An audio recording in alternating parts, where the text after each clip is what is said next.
Labour contract cooperative society അഥവാ ULCCS ഇന്ത്യയിലെ തന്നെ ഏറ്റവും പഴക്കം ചെന്ന തൊഴിലാളികളുടെ കരാർ സഹകരണ സംഘമാണ്. കോഴിക്കോട് ജില്ലയിലെ വടകര കേന്ദ്രമാക്കി പ്രവർത്തിക്കുന്ന ഊരാളുങ്കൽ സൊസൈറ്റിയുടെ ചരിത്രം നോക്കിയാൽ വാഗ്ഭടാനന്ദ ഗുരുവിന്റെയും അദ്ദേഹത്തിന്റെ ആശയങ്ങളും ചിന്തകളുമൊക്കെ പിന്തുടർന്നവരുമാണ് ഇത് സ്ഥാപിക്കുന്നതിനായി ഏറെ പ്രയത്നിച്ചത്.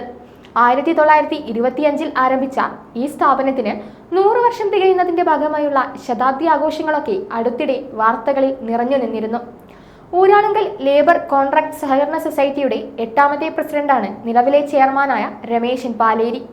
തുടക്കകാലത്ത് ജില്ലാതലത്തിലും താലൂക്ക് തലത്തിലുമൊക്കെ നിന്നുള്ള ചെറിയ കരാറുകൾ ആയിരുന്നു ലഭിച്ചിരുന്നത്. എന്നാൽ 1944 കാലഘട്ടങ്ങളിൽ കോഴിക്കോട്ടെ കനോലി കനാൽ വീതി കൂട്ടാനുള്ള കരാർ ലഭിച്ചതോടെ മേഖലയിൽ ശ്രദ്ധ നേടാനായി.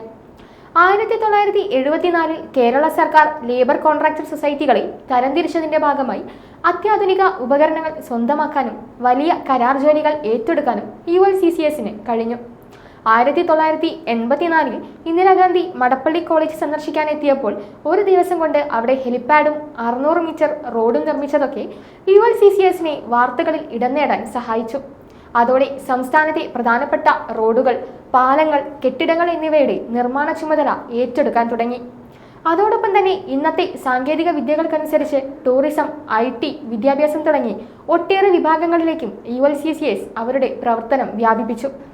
ഏറ്റെടുത്ത പല പ്രവൃത്തികളും കരാർ കാലാവധിക്ക് മുന്നേ പണി തീർക്കുകയും നിർമ്മാണ ചിലവ് കരാർ തുകയേക്കാൾ കുറവായാൽ അത് സർക്കാരുകളിലേക്ക് തിരിച്ചടയ്ക്കുന്ന ശീലവും ഇവർക്കുണ്ട്. കോഴിക്കോട് ബൈപ്പാസിന്റെ നിർമ്മാണവും തൊണ്ടയാട് രാമനാട്ടുകര മേൽപ്പാലങ്ങളുടെ നിർമ്മാണവുമൊക്കെ അതിന് ഉദാഹരണമാണ്.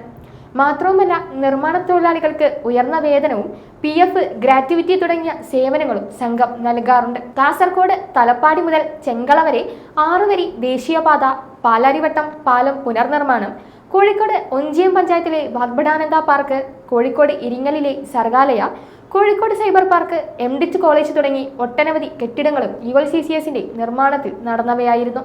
എന്നാൽ നല്ല രീതിയിൽ മുന്നോട്ട് പോയിക്കൊണ്ടിരിക്കുന്ന ഊരാളുങ്കൽ സൊസൈറ്റിക്ക് ഒരുപാട് ആരോപണങ്ങൾ നേരിടേണ്ടി വന്നിട്ടുണ്ടായിരുന്നു. സർക്കാർ കരാറുകൾ ഏറ്റെടുക്കുന്നതുമായി ബന്ധപ്പെട്ടായിരുന്നു ആരോപണങ്ങളൊക്കെ നേരിടേണ്ടി വന്നത്. എന്നാൽ സർക്കാർ കരാറുകൾ പ്രൈസ് പ്രിഫറൻസോടെ ഊരാളുങ്കൽ സൊസൈറ്റിക്ക് നൽകാമെന്ന് സുപ്രീം കോടതി വ്യക്തമാക്കിയിരുന്നു. സർക്കാർ കരാറുകൾ തൊഴിലാളി സഹകരണ സംഘത്തിന് 10% വരെ മുൻഗണന നൽകാം എന്നായിരുന്നു സുപ്രീം കോടതിയുടെ അഭിപ്രായം. കണ്ണൂർ കോടതി കെട്ടിടത്തിന്റെ നിർമ്മാണ കരാർ ഊരാളുങ്കലിന് നൽകിയതിനെതിരെ മറ്റൊരു കരാറുകാരൻ കോടതിയെ സമീപിച്ചതായിരുന്നു സുപ്രീം കോടതിയുടെ ഇത്തരമൊരു വിധിയിലേക്ക് നയിച്ചത്. ഇത് സംബന്ധിച്ചുള്ള ഹൈക്കോടതി വിധി സുപ്രീം കോടതി അംഗീകരിക്കുക കൂടി ആയിരുന്നു. സമൂഹത്തിലെ ഉത്തരവാദിത്തങ്ങൾ നിർവഹിക്കുന്നതിനായി ULCCS ഫൗണ്ടേഷൻ എന്നൊരു സ്ഥാപനം കൂടെ ഇവർക്കുണ്ട്. ശാരീരിക മാനസിക വെല്ലുവിളി നേരിടുന്നവർക്കായി ബാലികാ സദനം, വയോജനങ്ങൾക്കായി മടിത്തട്ട്, ഡൗൺ സിൻഡ്രോം ബാധിച്ചവർക്കായി കോഴിക്കോട്ടെ സർഗശേഷി എന്ന കരകൗശല ഷോപ്പും എല്ലാം ULCCSന്റെ ഭാഗമായി പ്രവർത്തിക്കുന്നവയാണ്. കേവലം നിർമ്മാണ പ്രവർത്തനം മാത്രമല്ലാതെ സേവന രംഗത്തും പ്രവർത്തിക്കുന്ന ഊരാളുങ്കലിനെ പിന്നെ നമ്മൾ എന്തിന് കരാറുകളിൽ നിന്ന് മാറ്റി നിർത്തണം?